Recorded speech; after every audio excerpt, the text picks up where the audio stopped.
Welcome to Zen and the Art of Real Estate Investing, one of the fastest growing real estate investing podcasts in the world. What if you could learn from experienced real estate investors? Find out what got them to where they are now. Get insight into their daily habits and take these insights to inspire your own growth.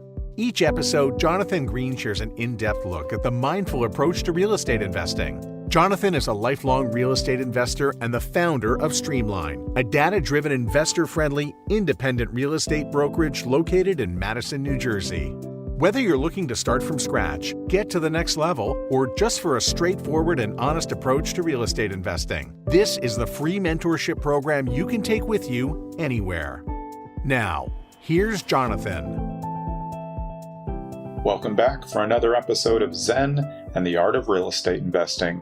Our guest today is Axel Ragnarsson. Axel's company is called Aligned Real Estate Partners. You're going to hear all about it soon, but the short story is that he started early and he learned from flipping cars. Then he got into real estate. He founded this company with the goal of helping busy professionals invest passively because they don't have the time to do it. I know you think you've heard this story before, but you haven't heard Axel's story because they're all different, and I can't wait for you to hear it now. This is episode 283 of Zen and the Art of Real Estate Investing with my guest, Axel Ragnarsson. Axel is the founder and managing partner of Aligned Real Estate Partners. They focus on acquiring Class B and C value-add assets in multiple markets. He's also the founding partner of Blue Door Living, a property management company based in New Hampshire, and the host of the Multifamily Wealth podcast. Axel, welcome to the show.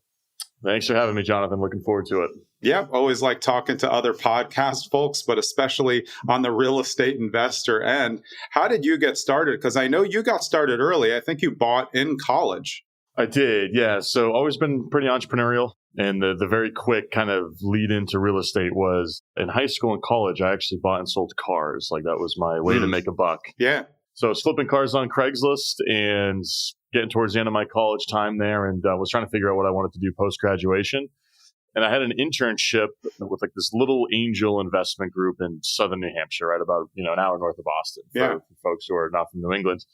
A guy who was in this group did some hard money lending to flippers. And I just started learning about what he did and then ended up learning about real estate and figured flipping cars, flipping houses, one leads to another. So started trying to figure out how to flip houses, and that led me down to finding all the resources that everyone's probably found when they get into real estate, like Bigger Pockets and, podcasts, YouTube, all this, for all that. And this is, back 2014, 15 timeframe. Long story short, ended up trying to figure out how to flip houses, but in that process, learned about multifamily real estate and rental real estate, buy and hold real estate investing, cash flow, and seemed like that was a much better model. You find a great deal, you fix it up, you pull your money out. Now it's known as the Burr method. I guess Bigger Pockets popularized that, and started looking for those types of deals. Got really good at the direct to seller marketing and prospecting, and was really, really effective at finding great deals, buying discounted deals. From 2016 to 2020 or so, built a portfolio of small multifamily properties, a whole lot of 2 to 10 unit properties. Got to about 80, 90 units. Just within my own portfolio, and then took a step back and said, is this the long-term business you want to run? Right. And I had a moment where I was like, your money's spread across all of these projects and you're using a lot of debt and it's starting to get a little stressful. And long and short, started learning about how to raise capital in a compliant way, right? Started to stumble backwards into syndication, working with LPs, et cetera. Basically, 2022, started actually raising money in a real meaningful capacity, which at the time was a couple $1 million in that first year. And that business has steadily grown to where we're now raising $5-10 million in equity every year. I still do deals on my own where, my ultimate North Star is still to own a portfolio of real estate that I'm the sole owner of, that I control. And along the way, we're raising capital to take down slightly bigger deals and then a higher volume of deals. And now, our real estate business is very much just centered around finding small to mid-sized multifamily deals, many of which we find direct to seller. We buy a few hundred units a year and raise, like I said, $5-10 million a year to capitalize them, work with some partners here and there. And then we run our in-house management company, which is out of Manchester, New Hampshire. Again, about an hour north of Boston for folks that aren't from the area. and we manage it in-house. And then we do some third-party management with that business as well. And that basically takes us to today. Yeah, it's such a good story. And I think it's just immediate great advice on how to get up there, that you can't go from 1 to 100. Everybody now is so new. They're trying to scale so quickly. You really did it the old fashioned way. Get a lot of doubles, singles, triples, work up to a 5, a 6. And then you realize the thing that most people realize, like, this is just not sustainable with that much management. The cost differential isn't there. But I wanted to go back to the cars because I think it's really important, because that start, were you just buying the car and you just knew more about it? So you would basically just repackage it or clean it, something that you would do on an initial wholesale. Yeah. I mean, it's, well, here's a little business for the folks out there that want to earn a side hustle. It was Craigslist on one screen, Kelley Blue Book on another screen. Right. Filter Craigslist between $4,000 and $8,000, and we run through all the Fords, the Hondas, the Toyotas, and just running through all the mid-size. Buying basically the 80-20. What are 80% of the cars out there? There are other small kind of 4-door sedans, right? And it was basically find the guy who was looking to sell it for $5,000, and then you go and clean it up. Wait for the title to convert into your name, and then sell for $6,500. Yeah. And at the time for me, that was, I would do 15, 20 a year. It wasn't like great money, but at the time, relative to that age, it was good money. Well, it's also smart money because you have the sale. That's why you have the 2 screens up. Not being interested in buying a Ford Focus. I'm like, there's a million people that want to buy these. Right. And especially thinking about how wholesalers are screwing up now by going for 2 big spreads. You're looking at it so you know the spread, and you can even go a little under the spread just so you know you get it sold. Like if you see 6,500 and then you go 6, maybe you get a little Craigslist bidding more, and you're done. It's just cool that you can look at it and know. And I think people can take that to real estate. It's just harder to do on real estate. But I don't think the strategy is really should be lost on new people, because you were doing it ground up. And as you were saying, you got good at direct to seller when you got into real estate. And that's where I think people now are making mistakes. They can still do it the old fashioned way, the way my dad did it, the way that I did it, instead of thinking like technology is going to make it easy for them. What can you tell newer people and people even experienced who want to get into direct to seller? What was the key to your direct to seller game? Because I've always said it's based on relationships, but you still have to do something to get in the door. Exactly. And that last sentence, I think, is really the big key, like, mindset that you need to get into, right? And I think that from a high level, there's 2 very different approaches to direct to seller in terms of before you actually send a piece of direct mail or make a cold call or send a cold email, you either are in the right headspace for it or you're not. Yeah. Right headspace being, I'm doing this and I know that I'm going to do this over a long period of time, and I'm doing this to build relationships and not to get deals. The wrong way to do it is, this is a transactional approach to, I'm sending this round of mail to get a deal. Right. And it's a very subtle shift, right? Obviously, we're doing this to get deals. We know that, but it's a very different approach in terms of how you have the conversations, the patience that you have around being able to do it for a long period of time, which is required, especially in multifamily. Single family is a little bit more transaction, but in multifamily, when you're chasing a 15, 30, 50 unit deal, you're not going to just send a guy a piece of mail and he's going to call you up and trust you to buy the deal. With the fake check. Oh, sure. I'll just take that, on a 15 unit. Yeah, exactly. And a lot of what that does is it allows you to craft your messaging in a way that makes you, more of an enticing callback. So for example, there's a slight difference in when we send a cold email or send a mail piece, right? The language in that, where it's, we introduce ourselves, we, share why we're reaching out. We are reaching out because we want to make an offer on this property. Yeah. But if you're not interested in selling, that's completely fine. We would still love to just network with another owner in the marketplace that's doing what we're doing, because there's probably overlap in our business.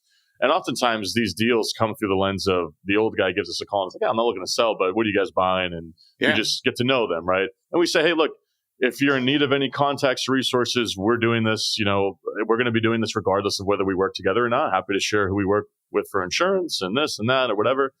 Try to provide some value, talk about what we're seeing in the marketplace.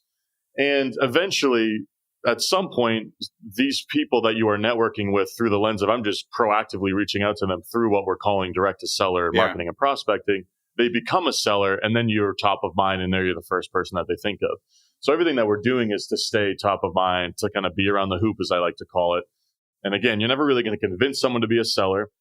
you're just waiting for them to become a seller and you want to be the first person they think of. And the other piece is, especially in our world, which is multifamily, these are not typically financially distressed sales. Right. These are sales that occur because it's not your dump, cape on the corner, a 3-1 single family where they're just not paying. You're right. That's a good point.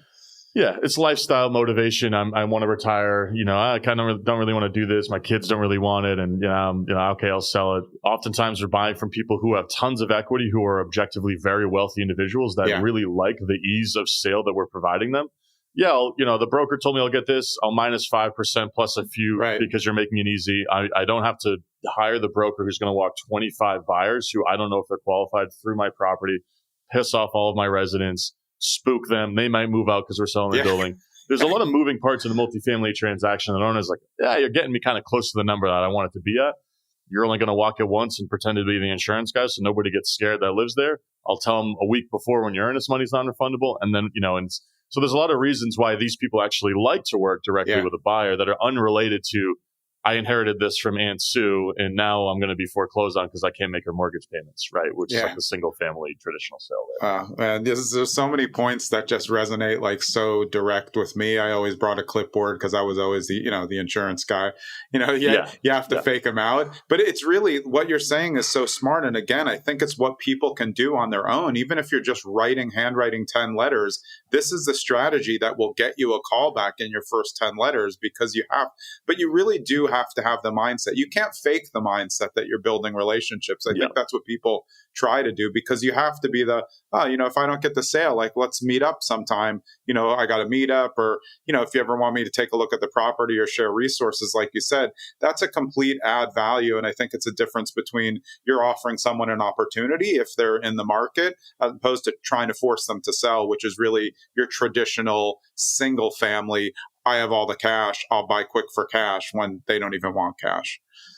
100%. And I think, it doesn't really make for a great podcast clip breakout because it's boring, but you have to be willing to do it. It's specific to multifamily, right? Because that's the world that I'm in. It's very long sales cycle with owners who are very relationship driven and not, they are obviously financially driven because they're sophisticated financial folks typically, but they want to work with buyers who can close, who aren't going to waste their time, who are serious, who they trust, who they like to work with.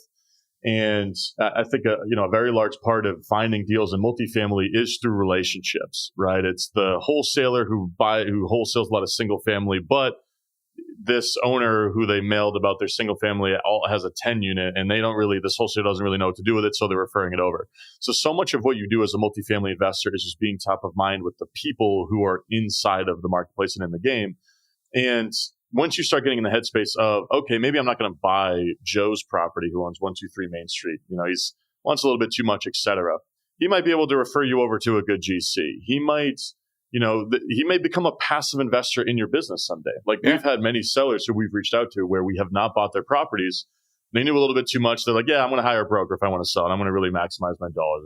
It's fine. Yeah, fair. Right? Yeah. But they're like, I like what you're doing. I think it's really cool what you're doing, this whole direct to seller thing. I want to passively invest in what you do. We literally have LPs where that's how we've met. Yeah. As well as people who are like, I'm also looking for deals. If you find something that's pretty close but doesn't really work for you, maybe you can wholesale it to us or assign it to us. So we've accidentally become like wholesalers to people who want to buy that we've reached out to, and we've kind of built a little list of people that, this seller wants 1.5 or 1.3, but maybe it's worth 1.5 to somebody else. We share it. Maybe we pick up a fee here and there. Yeah, or maybe they need to do a 1031 or something. Exactly. It's a great point. And I think it is really important to separate that you're talking multifamily because that, as you were saying, that sales cycle is longer. And I think the relationship, I always think it's all relationships, but when you're in multi, it's much more important because as you said, they may think they're going to give it to their kids. And then their kids are like, I don't want to manage your 14 unit. That sounds terrible. Just get me the money. But when you build the relationships, I think that especially in small multi to mid multi, you open up the options for potential JVs and seller finance because they do have a ton of equity. So there's a lot of options on the table from that nurturing that can really go way down the road, 4 or 5 years down the road. Like you said, now these people are LPs and you never even bought a property, but it all started with going into that first call with the right mindset. Yeah, 100%. And that's the other thing too, is like when I first got started in 2016, 17, 18, started really doing this with some level of intentionality and scale, I guess will be the word that I use. As you mentioned, it does open those doors for those creative deal structures, right? Which for many of the folks who are getting into this without a lot of dough already sitting in the bank, which was me at the time, had enough to kind of get into that first deal, but was like, until I either sell or refinance that when I'm basically sitting on my hands. And, I had some of these leads from these conversations I was having. And it's really hard to pitch seller financing on a broker deal because you're competing with other buyers who are offering clean contracts. So the agent never understands it if they're not like a long-time commercial broker. If you get like a residential broker listing a 4-family, they're like, what, huh? And then you're like, and nothing pisses off a broker more than being like, now I got to go explain your dumb offer with these stupid terms when this guy's, I'll pay more with cash. And you're like, that doesn't make any sense. Yeah. So you're going to have to get into whether it's like a big first position or they'll hold a second position or, we've done so many deals with different structures where it's like, your rents are really low. I want to give you the price you want, Mr. Seller, but a bank's not going to finance this because the rents are half of what market is. And it only works for you because you don't have a mortgage on it because you've owned it for 30 years. And it's like, let us manage it for 120 days and then we'll close at the end. And in those 120 days, we'll get the rents up, and we have a PM company. So, we can do that a little bit. But if you're just an individual, you can, depending on your state, and there's probably a whole bunch of disclaimers here, but you can get really you can get very tactical with problem solving at the property level or at the deal level or solving the seller's motivations in ways that are completely foreign to a broker deal or a deal with an agent attached. That's a deal where we got them up and then it made it much more financeable for a bank. And we had a 6-month contract period. We spent the first 3-4 months getting the rents up with some organic month-to-month rent notices. So we basically took over management on a property we didn't own yet. Seller got his price. We were able to finance it. And then we took over with a more or less almost a stabilized deal because we took over management and did our business plan before we closed. So there's like all these different things you can do that you don't have those options if you're not direct to seller, I guess would be the easy way to put it. Yeah, that's right. I mean, I don't want people to miss that. That's really a genius strategy if you have the PM experience, because you come in, get the rents up, increase the value. Now it's lendable again, because people forget if you're in the small multi-game 4 and under, that's a residential and that's going to go by comparable sales. Once you're at 5 units and more, the rents matter because they're coming in with cap rates. So if you have, a 12 unit and you have 2 units that aren't rented and you have 4 well below market value, your valuation is going to be way, way lower than it should be. And that if you can get them up. And don't you think that a lot of the time these mom and pop sellers, they're just nice. That's why the rents aren't high. It's not that they're, literally. They are bad managers, but they're not like bad managers. The people always like them because they're scaredy cats. And they're just like, oh, well, I like Bob. I'll give him the $800 rent. And you're like, but it's $2,000 as market rent. Yeah. And then once you send the notice, they're like, yeah, we know we were getting a good deal. It's time to pay the piper. It's fine.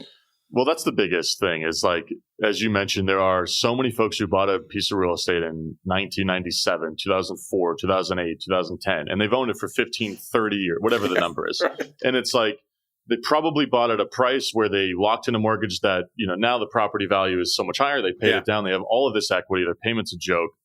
And but the gap between where their rents are and where market is, and there's a lot of sellers that, maybe they haven't bought a deal in the last 5 years. They haven't refinanced it. They don't really know what the market is other than maybe they turned a unit and they listed it at $1,500 and they got all this interest. And they're like, okay, that's probably what it is. But maybe it's $2,000 now, as you mentioned, and they got a bunch of folks at $1,000. Those people are probably going to stay until you get them up to that 2,000. And they're probably really good tenants because they know they're getting a good deal. Like, don't call on the stove, just fix the stove. Don't give them, the landlord, a reason to remember that you're paying $1,000 a month. Yeah. And the challenge is, you have a lot of sellers they have a sense of where other properties sell for because they probably get a Zillow alert here or there, or whatever. And they maybe want that market price, but their rents are half market. But it's a very easy conversation to have. It's, look, so much of what I'm going to offer you is dictated on the terms I get from a bank, Mr. Seller. And of course, I get that. Well, they're not going to give me a lot of money because your rents are really low. And my new mortgage payment is going to be this. I did them out. Here, look at it. Oh, that's 3 times what mine is, and you start, it's very easy to walk them to understanding, walk them to the, I should say, bring them to water and sell them, look, this is what the current situation is. If we pay today's price for your low rented apartment building, how do we get there? hey, maybe we make a purchase and sale agreement that's contingent upon you issuing these notices with 60 days, whatever your month is in a compliant fashion that gets them to this price. And now you get a head start on your business plan. You shave off some of that delta between your, low rents when you take over the higher rents, you make it more lendable, et cetera. You can get pretty creative, right? And as we've talked about, but that all starts with a good relationship, right? And not being, well, first of all, too, good relationship. Second of all, not competing with the other buyers who are muddying the waters from a conversational standpoint, which happens when a deal gets marketed, as we both know. Yeah, and I think again, just as you were just saying, like you're giving something that the other buyers can, and you're also having a much better conversation because you're also, to me, I've always just been honest. Oh, you know what? That price is just way too high for me. Like, I just don't want to pay that. I can help find you someone who may pay that because, as you were saying before, maybe there is someone they're doing a 1031. They need to, get rid of the cash. It just doesn't work for me.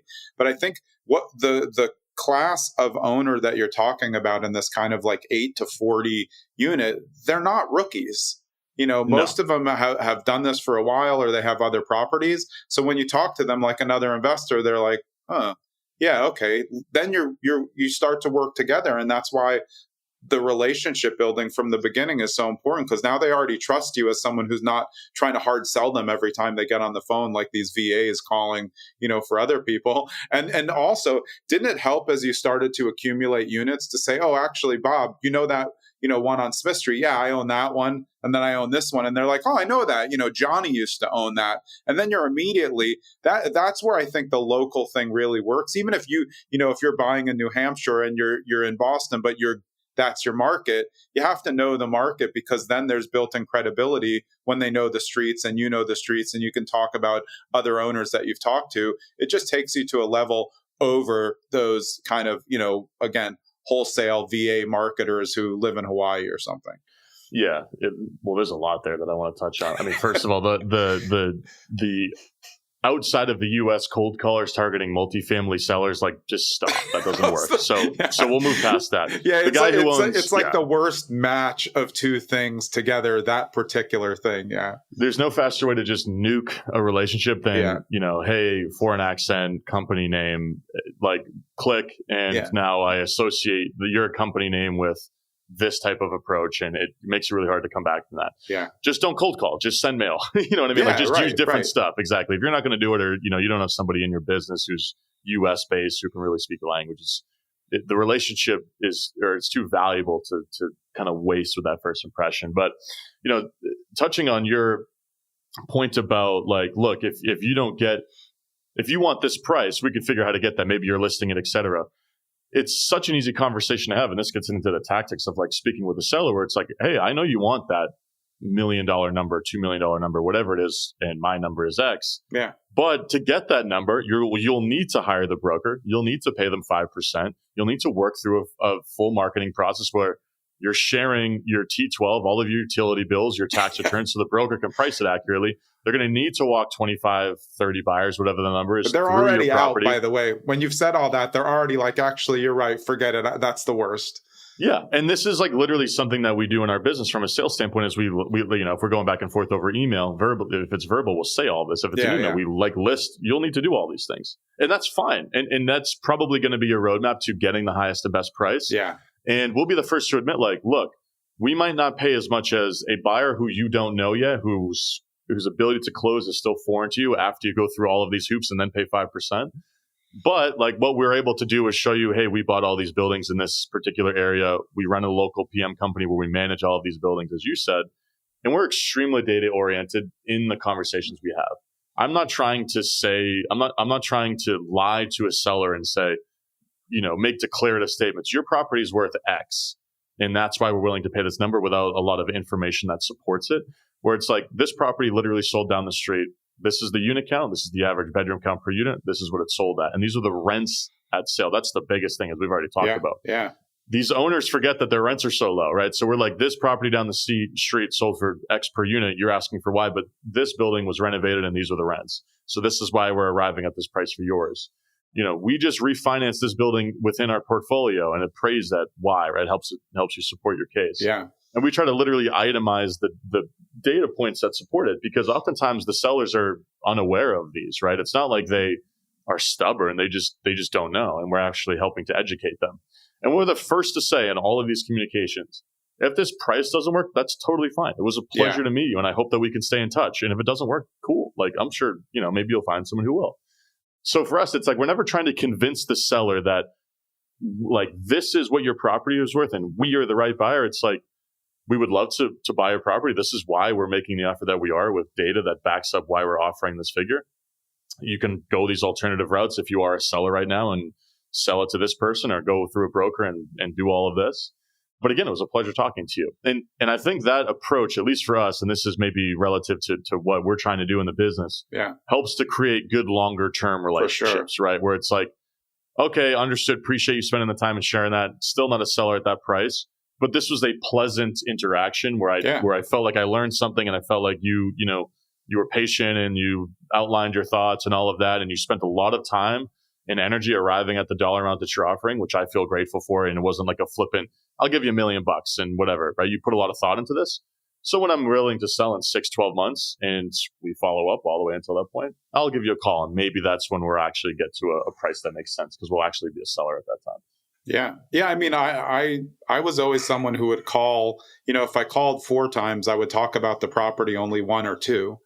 I'm just like checking in, because they told me they're not ready to sell. Great. Well, I'm just looking if I can add value in another way. And like you said, it's just so much different of a vibe for them, because they're used to, even those people are used to getting the hard sell. And it's like, you're getting a hard sell from someone who doesn't even have any money and can't tell you if they own any multifamily in the area, and they're pushing you to sell because now's the only time to sell. If you don't sell now, you're not going to. And they're like, but I've owned it for 31 years. Who cares? It's paid off. The cash flow is good to me, even if my rents are low. But I think your point about explaining to them where the rents are at, it really should make sense. They're experienced. They just haven't been in the game because they're not active buyers. But once you tell it to them, it's like, oh, yeah, that makes sense. That's what I was looking for when I was buying. And that's why I think, this is just smart conversations that anyone can take and use. You can apply it to single family home buying for people who are just trying to get that one. But I think if you look at your trajectory, there's a lot of people who are just trying to get a little bit smarter. Maybe they start with a house hack, but they're just looking for larger opportunities early, because it's just going to be a better swing. If you buy a 4-family, and somebody moves out, you're not getting any rent. You still have 3 rents coming in. Is this part of what led you to multifamily right away? There's just more opportunity for more cash flow. Yeah, that was the big reason. I think, the other piece of it was, I wanted to build something that when I quote unquote stopped working was still an asset and still paid me. Right. Yeah. And I think I very quickly realized early that like house flipping is a job. Oh, yeah. It's a high paying job, but it's a stressful job. I flipped a couple of houses early. The first 5 deals I did were buy and hold multifamily, and then I had 2 house flips, because I was like, this is still the path to making a chunk of dough that I can then reinvest. First one I did okay on. Second one I got totally hosed on. And then I bought it at the right price, but hired the wrong GC, fired him, replaced him with another incorrect GC, went over budget, went over timeline, hard money loans, sold it, lost a bunch of money, had to sell the first rentals I bought to get out of that. And I realized very quickly, I'm like, what am I doing here? Like, yeah, sure, I can make some money here, but also, even if I'm doing a volume of these and making nice money, if I stop working, it's all done. You know what I mean? Yeah. So for me, it was like, go buy the rental, buy the great deal, pull the money out, and then just slowly, incrementally do bigger and bigger ones. Go from the 4 to the 8, try and buy a 10, try to buy a 15, maybe, buy a portfolio from a retiring landlord. Yeah, you're going to tie up some of your money for 6-12 months or whatever, but when you pull it all out, you have an asset that pays you, right? And I think that was always my goal with that. And also, I very quickly realized, I very quickly aligned with what I was trying to do in real estate with my own personal skills, which I think a lot of people should take a step back before they start going too deep into one strategy and be like, what am I good at? What's my skill set personally? What do I enjoy doing? Yeah. Stuff that was not my skill set. Construction management, design. I should say project management. I also lived an hour from where I was looking to buy deals. I lived in Boston, and I was looking an hour north up in southern New Hampshire, which is where I personally grew up. Yeah. But I wasn't able to go buy a house flip and get on site every day, which you kind of need to do, or at least a few days a week if you don't have a GC who's really locked in, which I didn't at the time. And I was like, you're really good at this finding deals thing. That's important if you're flipping houses, but it's also really valuable if you're going to go buy rentals too, because you can go and buy the $500,000 four family for 400 and pull your money out, and then you have an asset. So I was like, just lean on that, kind of creative deal structuring and using debt and seller financing and all these stuff that I was comfortable doing. And I also realized, like, again, the construction management, the property management, all of that wasn't my skill set. I was 2 properties in before I just hired a property manager and was like, this just isn't my core company. This isn't for me. I'm going to make less, but that's okay. I'm here to build equity. I'm here to, again, pull the money out, whether I make $150 in free cash flow a unit or 110.25. It's not changing that much. I'm still going in the right direction. So it took me away from house flipping pretty quickly, really for a handful of reasons, but those are the big ones. Yeah, I mean, I think if you just look at new investors out there and they're putting on the scales a house flip and buying a 3-family, it's just a no-brainer. Like, the 3-family is still a lot of work, but your scale to increase is better and you don't have to show up every single day. Hey, it's Jonathan. I hope you're enjoying this episode with Axel Ragnarsson. And on this brief interlude, I just want to remind you that I started my own real estate brokerage. It's called Streamline. Streamline is a data-driven, investor-friendly, independent real estate brokerage located in Madison, New Jersey, and I'm actually there every day. And the thing that's different about us is, of course, hey, you're listening to the podcast, it's investor-friendly. So we not only work residential and commercial, smaller deals, we also help assist people get into deals that you've heard on this show through all of these episodes, almost 300 episodes. Because of our relationships with all the guests on this show, we're able to help investors at a different level. You can check us out at streamlinedwithad.properties. Let's get back to Axel. One thing I wanted to touch on that you said portfolio, and it just triggered something in my head. So many of these owners that are in your buy box own multiple properties. So there's always that opportunity. And maybe you buy one, but then next year they're a little bit older and they're always going to keep coming to you first because you provided a smooth deal. And I think people forget that when you're building these lists in the 5 to 30 unit, I always stack the lists by how many other buildings they own. And I don't even necessarily need to mention it on the call, but I know that, hey, this person has 6 other buildings, so I really got to nurture this relationship. Or I see how far away they are. If I'm buying in New Hampshire and somebody owns an 8 unit and they live in California, I'm good. That's like number 1 on my list, because what do they want the 8 family in New Hampshire unless they maybe it turns out their relatives are there. But people don't stack their lists enough, again, because they're going to technology and VAs and just calling everybody. But when you're local and you're a local home buyer, that's how you end up being a wholesaler also. I've always said that the best wholesalers aren't wholesalers. They're good local home buyers who are great at off-market acquisition, and they just end up with overage. They can't take down all the deals. 100%. And I can think of 4 or 5 just off the top of my head without even looking at our deals in the past, of deals where we bought a property from a seller they have a portfolio and they're mid 50s, early 60s, mid 60s. And they're like, yeah, we want to start winding it down. We own 6. We buy the first one and they come back to us for first dibs on the next one. Literally so many times that's happened, right? And that's only something that happens when you're going direct to seller in multifamily or other commercial real estate asset classes. It's not going to happen in the single family world, which means it's that much more profitable to do the marketing if you're a multifamily investor, because of the fact that one good seller relationship, whether you're buying the whole portfolio at one time or you're buying one and then you get the chance to buy the next one in a couple of years and then maybe a third or whatever, will pay for years and years and years of your outbound marketing. Yeah. And it actually really informs how we tactically approach a lot of these deals, right? Literally when we have a deal, seller calls us from a direct mail piece. First thing, me and my acquisitions manager, because I have someone who helps me with this now, pull them up on Brianomy, which is the data platform we use. What else do they own? Hey, would you also be interested in offers on your other properties? We try to attack the whole portfolio right at once. No, not really ready to sell. Only really looking to sell this one. Got it. When we have that conversation, let's say we go under contract, we're still trying to get a deal on this deal. We're never going to overpay for a property arbitrarily, but we're a little bit more willing to bend in a negotiation on the first one for a guy who owns a bunch. Again, especially still if assuming they're 60. that we're getting a good deal. Exactly. Yeah. And the story aligns with this guy might be calling us on the next one if we do a good job on this one. And so we want to make that first deal absurdly easy. When we go under contract, we do our home inspection, we do our walkthrough, whatever. Couple old hot water heaters, need some windows. the difficult buyer might say, I want, $3,000 off the price just because they feel like they need to do that, which is a whole nother tangent. Or they were reaching. Just be easy to work with. Yeah, exactly. Or they put it under contract at a price that's too high and now they're trying to chase it back down. We're like, doesn't matter. That's fine. When the tenant, doesn't pay that last month's rent, we're doing the rent prorations and they're like, well, I didn't collect from this person. And, I don't know if he's going to catch up or pay. We're like, that's fine. We'll deal with it. It's a whole bunch of that's fine. We'll deal with it. That's okay. Yeah. No big deal. Again, assuming that this isn't like some massive terminal issue to the deal. Right. If it's the little stuff. You didn't find a leaking oil tank. You just have dumb stuff that, like you said, though, the little stuff that almost all other buyers are going to be a pain in the ass about. And when you're not, you're greasing the wheels for those future deals, which is where you started. And I just think it's really smart. Yeah. But I think people can take this and apply it to literally any part of real estate. That you just have to focus and think long term. Everybody's so short term focused now because they're on TikTok and they're watching 8-minute or 8-second videos of how someone made so much money. But it's like that. Every real estate mogul who did it in real estate all did it this way. Old school. You can still do it old school. My dad we went to yard sales. That's how he bought a lot of homes. And it's like I tell people now, you can still do that.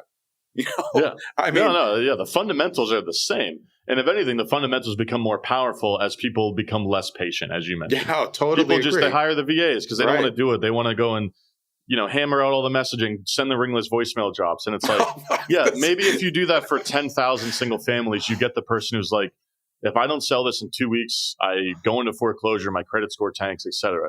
But it doesn't work in the relationship-driven worlds of commercial real estate, and then in our conversation, our multifamily. And it will only become more relationship-oriented as technology and automation and systems only takes over more of the process, right? The people with deep quality relationships are still, they're still going to outshine the people that are more transactional in nature. And something that I can't even remember who told me this. Maybe I heard it on a podcast pretty early, but it's always really stuck with me. It's you're never going to get rich on one deal. You're never going to get wealthy on one deal. You can make a good chunk of dough on a really nice commercial real estate deal, but like you become wealthy over a lifetime of doing these deals. And it's much easier to do that over a lifetime when maybe you're giving up a percentage point on each individual deal, but that buys you the right to do more deals with the same brokers, the same sellers, the same partners into the future. So you're better off hitting doubles and triples, et cetera, than jamming a home run down a counterparty's throat in a real estate transaction where you try to get the absolute most, because you probably make a lot on that one, but you're giving up the right to be in the front row on the next one, right? And that's, I think, what we're trying to accomplish here. Yeah, I mean, and if you look at it and you're in a deal flow, you have a good relationship with an off-market seller, and they're like, listen, my number's just 10,000 more, and you're looking at 10,000 across whatever loan you're doing 15, 30 years. It's like, whatever, $23 a month. No problem. Like, don't be an idiot.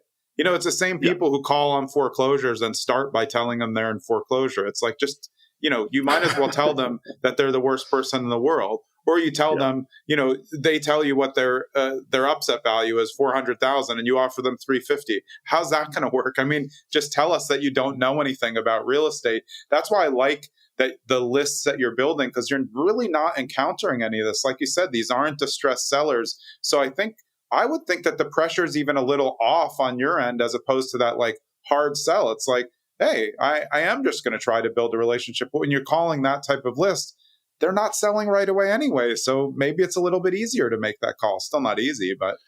Yeah, it's like, I mean, if you're doing a cold call, no one likes cold calling, but it doesn't have to be hard where it's like, hey, I invest in insert state, city, whatever, saw you on this property, wanted to introduce myself. We'd love to buy it, but if not, we'd love to meet you. I also buy that. Yeah. Cool. And what is the guy on the other end of it going to say? Like, I don't want to sell. Okay, that's fine. But I also mentioned I'd like to get to know you. And the thing with real estate folks, especially older real estate folks, which end up becoming the sellers of most of our deals, they like the idea of meeting other people that do what they do. And it doesn't have to be a challenging conversation, as you mentioned. I think that's, it's a nice little shift away from the high pressure, like, I got to get this guy an offer really quick and talk about his property and ask him all these questions. It's like, if you approach it in a friendly manner, you're actually making it much easier to become liked and trusted by the person on the other end of the phone. Yeah. Because that's who they want to work with oftentimes, the sellers that we end up working with are the people that they feel comfortable with, that they feel like they know. And that's a good place to start those conversations. Yeah, and we also spoke about this before. If you're talking about a 70-year-old seller, sometimes their kids aren't interested. And sometimes the kids are just kind of assholes and they're counting the inheritance already. And the seller doesn't like that. They're just like, oh, well, are you going to pass this to us? And he's like, I worked my whole life to get these, 5 buildings. You guys don't want to manage them, but you just want the resources. It's like, well, maybe they can get a sale and they can figure out what they want to distribute to the kids. But a lot of people are uninterested. And I would say this across the line, especially here for businesses, but multifamily is a business. And a lot of people are just uninterested because they think it's a lot of work. But man, are they missing out, because you're buying those deals that could have been their inheritance because they were just not interested, because they're punching out their 9 to 5 instead.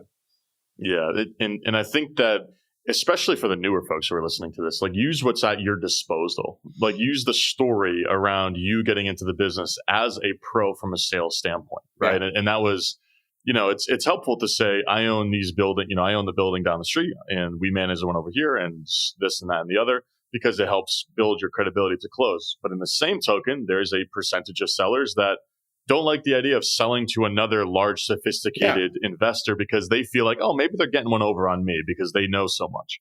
That is an element too. Yeah. And there is a sense to that, right?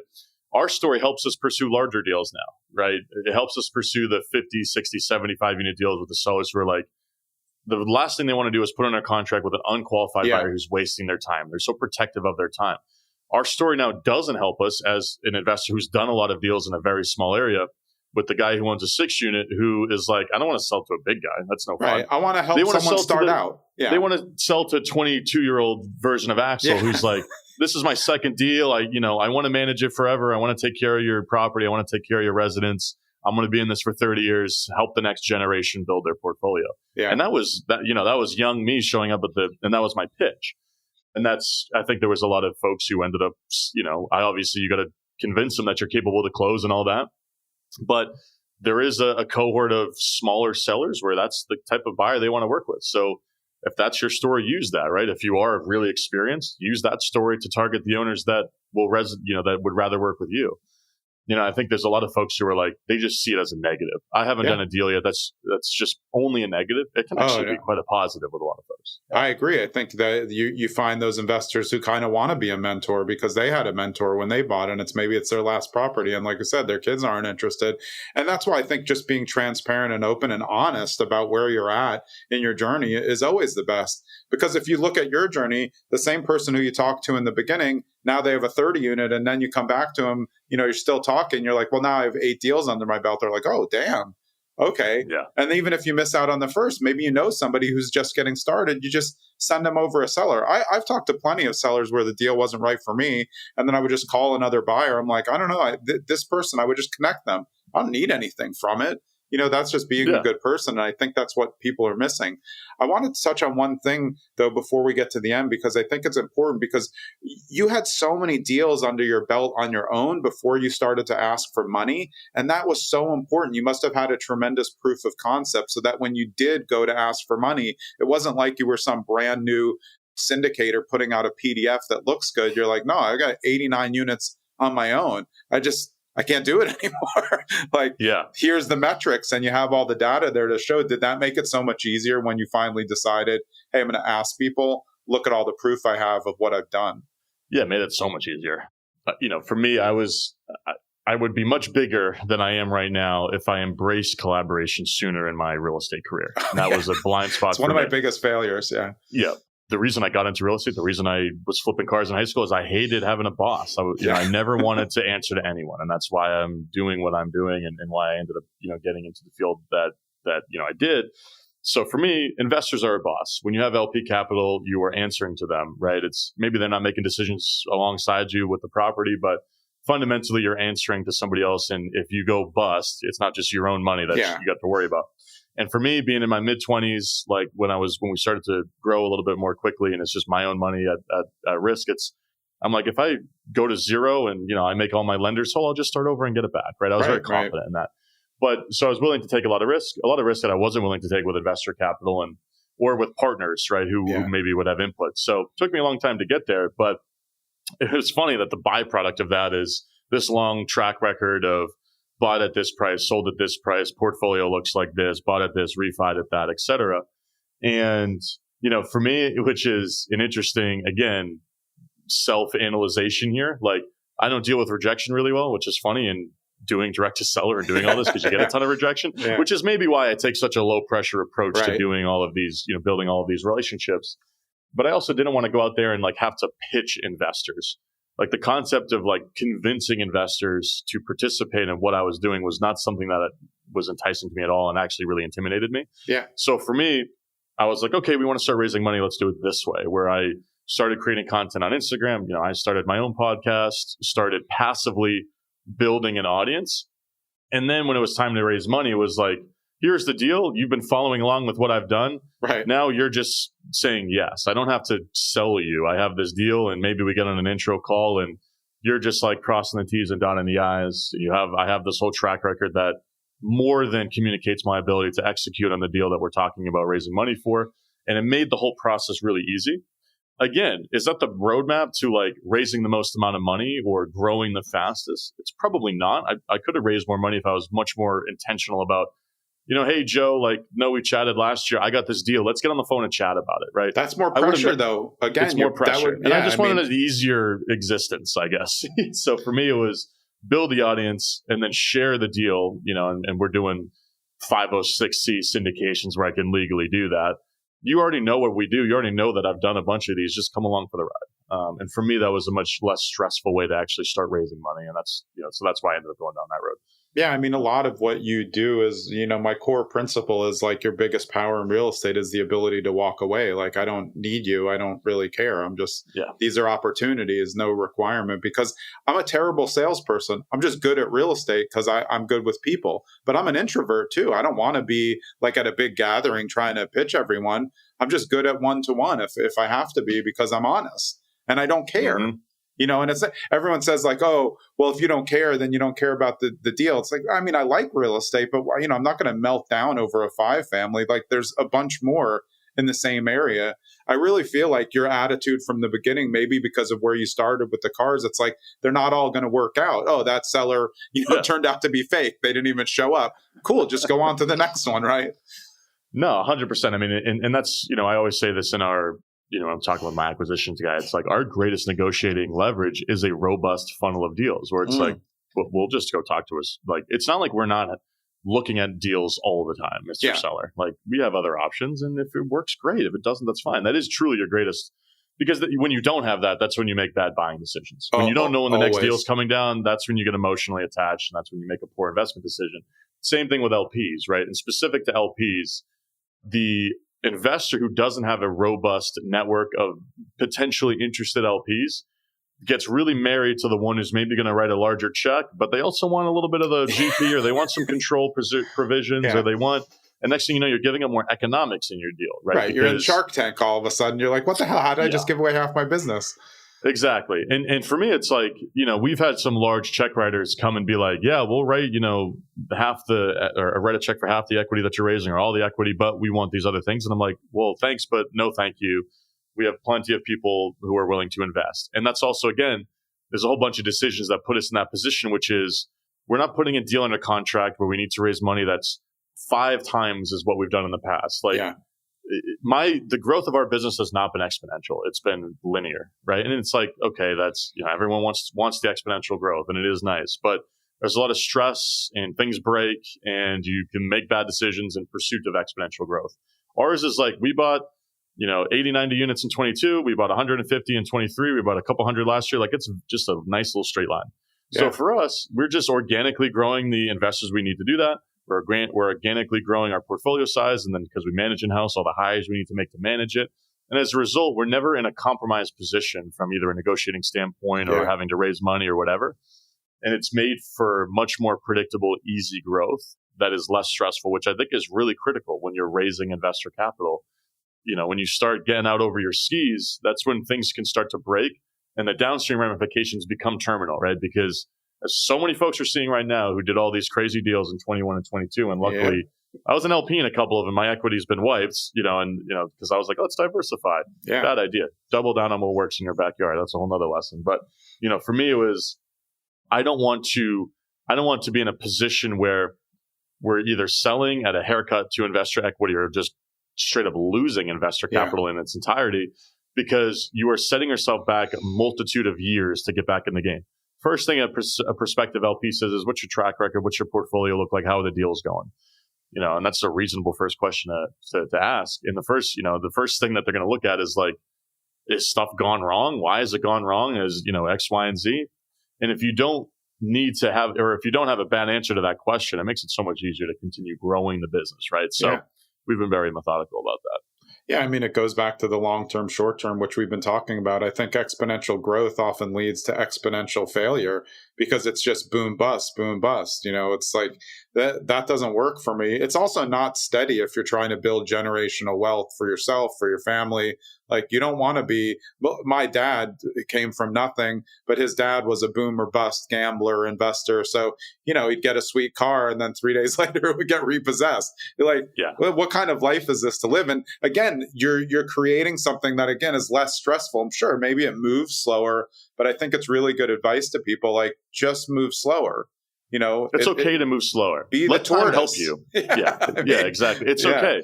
Especially if you're quote unquote earlier. If you're like before you're 40 years old, I'm just throwing out random numbers here. You're going to be doing this for probably 30 years.